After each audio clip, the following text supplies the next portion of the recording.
So as part of my session setup for mixing, I will now start to load in processes. I'm not going to change the settings of the processes, basically just insert them and have them ready for me to manipulate as I'm going through the mix.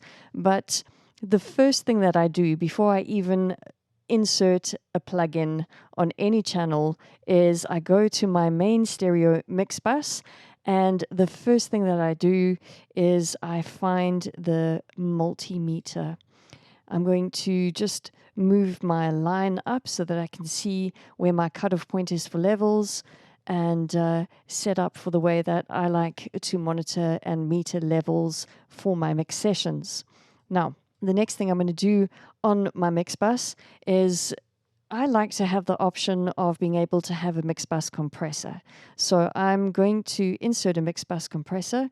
I have a particular favorite. I really like the SSL, and I even have a preset called Bron Likes This. So what will happen is as the mix starts, so I will make adjustments accordingly, because the whole idea behind mix bus compression is just literally to gel and to glue the mix together. It's not there to make drastic changes to the mix, just to gel and to glue the mix together.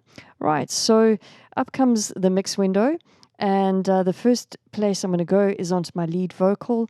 I am definitely going to put in a compressor, and I'm also going to follow that with a specialized EQ from the vintage EQ collection.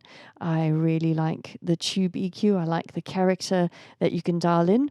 There's information in your folders on both compression and EQ, some detailed information, and you can get to grips with how you can work with compressors and equalizers to really add some great character and shape your sound using these two tools. Right, I'm going to copy the compressor onto the vocoder 1 and 2, and I think actually I'm going to put the tube EQ onto those channels as well. Whoops. Right, then on the kick drum, definitely I'm going to load in a compressor, and I'm going to copy that compressor onto the 808 kick and onto the snare as well. Then onto my bass, I'm actually just going to load that same compressor, copy it over. And so, yep, I'm looking good for now. Then immediately what I like to do, just to have it ready, is on my lead vocals to set up my sends. So I'm going to send my vocal to bus 1. The really cool thing about Logic is that it automatically creates a nice auxiliary channel. And I have my go-tos. I like my presets that I've been working with, and I know them, and I like the sound that I can dial in quite quickly and then manipulate things from there. So on this one, it is a delay and pan, and I have a specific channel setting for that. It's under multi-effects and it's under delay and pan.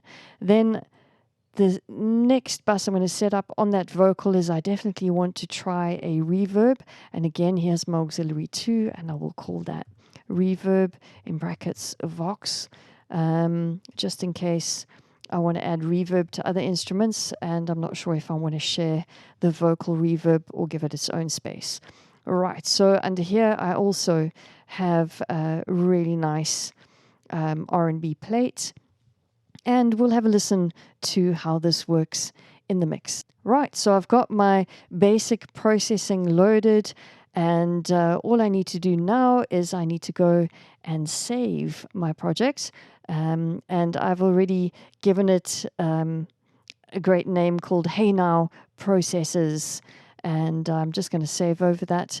Just make sure that when you are naming your project, really you want to give it a sensible name.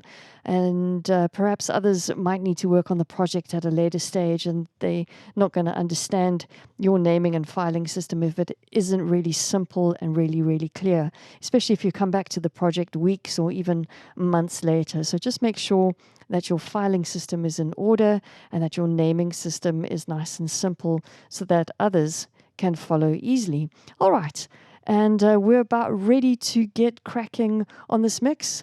I'll catch you in the next few videos.